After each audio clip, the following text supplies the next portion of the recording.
The response video to the Modern Mystic. I was going to try to talk slower in this video and be more careful, but I'm having an anxiety day. So it's only a half an hour ago. Ooh, twitchy horse.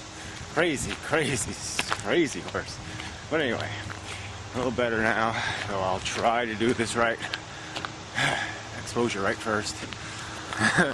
Ooh, whatever. Okay, back on, we're back at the same old place. How do economies work? How is money made? So let's go back to that beginning again. And the idea is that money doesn't grow on a tree. Productivity doesn't grow on a tree. Innovation is very good for progress. So that's one freebie we get. But a lot of people don't want to make it free. They want to say, no, I have a copyright on the round wheel. Just imagine all the inventions that if they were invented now, how much we would be paying as a premium, because people would expect 100-year ownership of this idea. And to be able to just sit on it, like I was brilliant once for like 45 seconds of my life, and now I'm entitled, and my prodigy is entitled to, reap a huge fortune. And that's not good economics. That's really bad economics. Alright, so there's no productivity tree. There's innovation and there's work. And that's it. So if you're going to pay somebody interest on surplus, they put some surplus away and you're going to give them a profit on it, it's got to come out of somebody.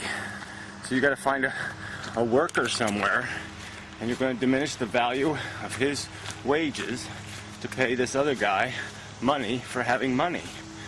And that's just the bottom line equation.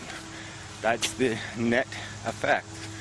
So it's to our interest, pun, to change that circumstance, to inhibit that from happening. And I don't think there's anything unreasonable about saying that if you put money away, save money, well, the benefit is you're not going to have to pay interest to borrow money. So if you want a swimming pool, maybe you have to save some money to buy it. And if you don't want to save the money, then you have to borrow the money and pay a premium, the expense of that risk. But we have a system now that just takes advantage of that circumstance and exploits it to hell. And it just, but like I said, there's nothing wrong with saving money if your money doesn't diminish. So your example wasn't even a very good example, because you said, well, here, what if I give a guy a fish? I expect something in return. Well, why? Why should you expect anything in return but to get a fish back? Why should you get a profit for giving somebody a fish? Or why should you get any more protection than the guarantee that you get your fish back? So as long as the contract provides that if that guy drops dead, you get a fish from the general fund or from some other place because you were nice enough to let him borrow your fish because you weren't using your fish, then what's the problem? There's no problem. You get your fish back, you remain whole, you can save fishes to buy some like bigger boat or something, or whatever you do with fish, that's surplus fish. But the whole idea that we are going to rent to each other is just exactly what monarchy basically was. I mean, nobody owned anything. The monarchs owned everything. They pulled the rent out of everybody. I mean, that's a dismal, preposterous system. Letting it, once you let wealth consolidate, and that's all it will do. I mean, if you start making money profitable, how's it going to lose money? I mean, how's it over time not going to become bigger and bigger and bigger and bigger? So you either have to do something to totally disable the inheritance idea, where money is passed on generation to generation, or some way it gets back into the economy, back into making the dollar valuable again for the wage earners, where they get their value back for the value that's been taken from them, essentially, or your system's going to fail eventually. I mean, that's why we're in these 80-year cycles or 100-year cycles of failure. It's because the rich get richer and richer and richer. Eventually, nobody's doing any real work anymore. And, you know, our circumstance now is compounded because we have all these bullshit industries, all this marketing nonsense, all these layers of unproductive labor on top of, I mean, we have resellers of resellers of resellers. And there's so much fat in our labor force that really dooms us. So I just make the argument that the average human could be 3 or 4 times better off. I mean, their work could have 3 to 4 times its value if you didn't have all these essentially parasites. I mean, any unproductive worker who's getting paid a salary is a parasite on a productive worker. I mean, it's not a good thing to have people working gold-plating somebody's toilet. That just, again, wastes work, diminishes its value. So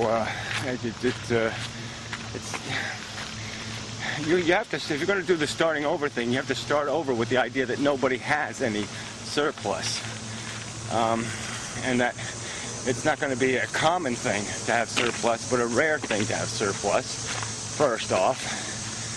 And that the only way you acquire a surplus is that you really do something, you do extra work. And not extra work that involves, I created innovation. I did 60 seconds of productive work. I mean, I really shouldn't have to have this conversation with you, Nick, because as you know, we can't really take credit for how brilliant we are or much else about what we are.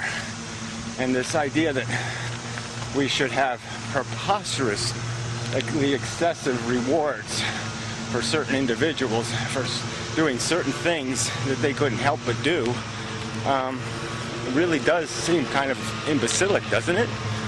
I mean, I'm not saying, like, I pointed out that you can have plenty of incentive within a system that has a low of $40,000 and a high of $300,000. I mean,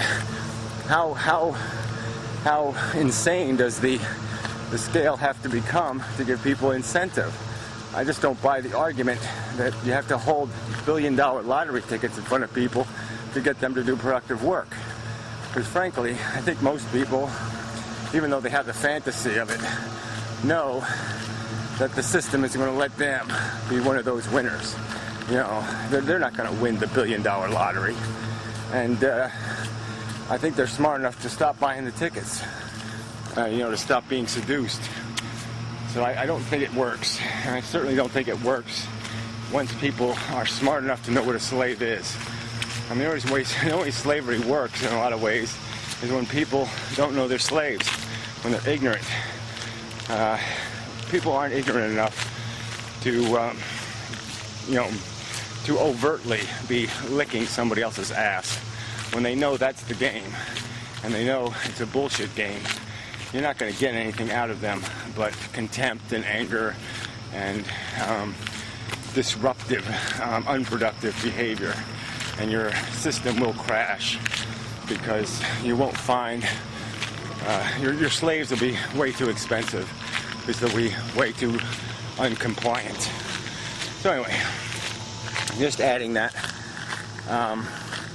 you really, like I said, you're starting from a premise that somehow surplus deserves increase.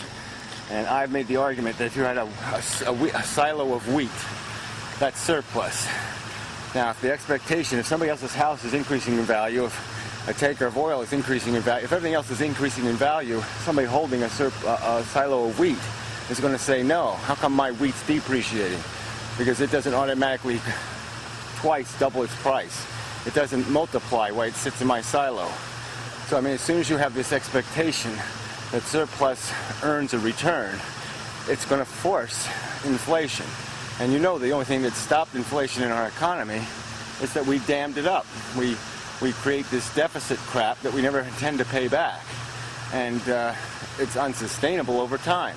The dam will break, the thing has to crash because the valuations are preposterous. So it just doesn't work. I mean, as soon as you start paying money, you will devalue work and you will destroy your economy. That's my theory.